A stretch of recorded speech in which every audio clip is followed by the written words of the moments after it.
So here's Newton's quotient.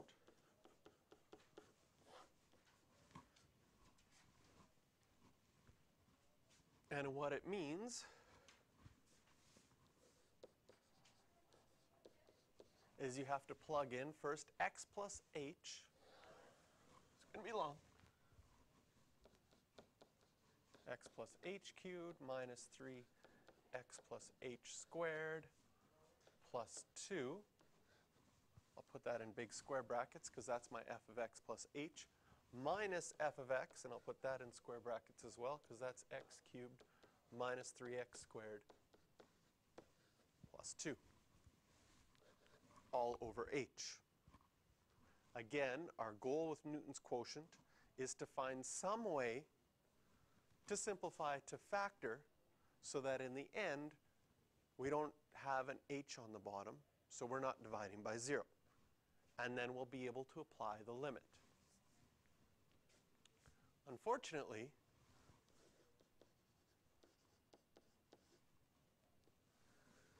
that means that we're going to have to expand these things, and they're going to be huge.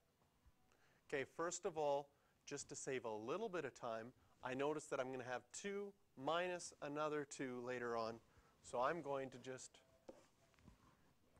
cancel those out just so I don't have to write them again. What do we get when we do x plus h cubed? This might be something you want to do on another piece of paper.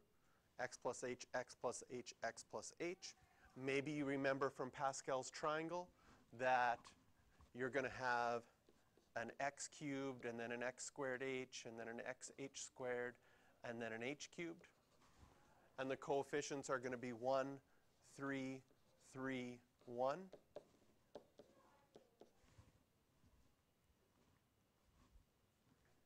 Maybe you don't remember that and you have to use that piece of paper off to the side and actually multiply it out. Minus 3, x plus h squared, well that's just foiling things out.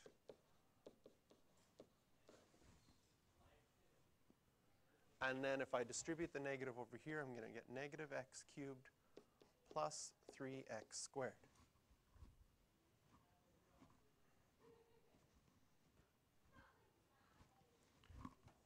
Can you see that the x cubed is going to cancel out with the negative 3x, or the negative x cubed? And the negative 3x squared, once this is distributed, is going to cancel out with the plus 3x squared. So now what are we left with?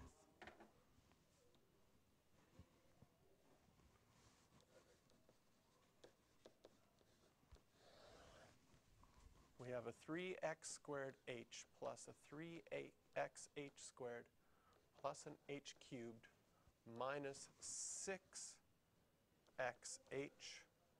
minus 3h squared, all over h still.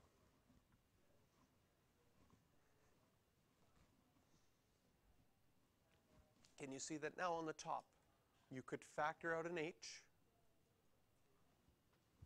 and cancel it with the h on the bottom? If I factor out that h on the top, I'm going to get 3x squared h plus, oops, sorry, I'm just going to get 3x squared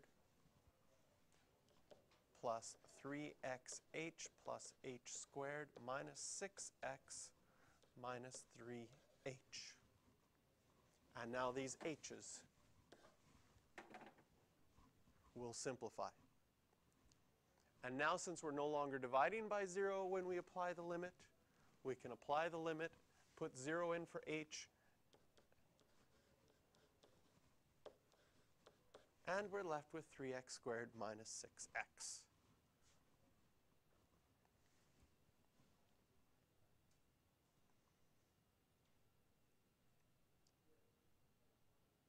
Now, did anybody after this process go, oh, I actually like this method better than the shortcut methods we've learned? No.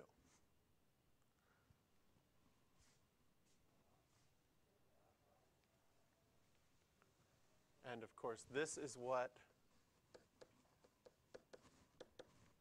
our derivative is equal to, so in the end, what we've found here is our derivative. Now in part 2 it says,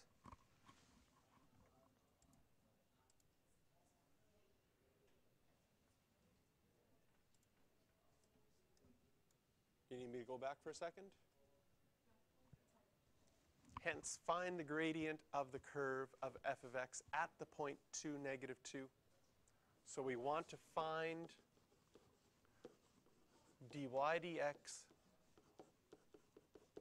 at the value where x is equal to 2. We know that dy dx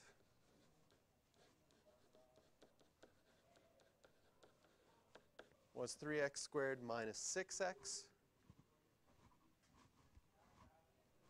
And so now if we plug into at x equals 2, dy dx would be 12 minus 12, which is 0.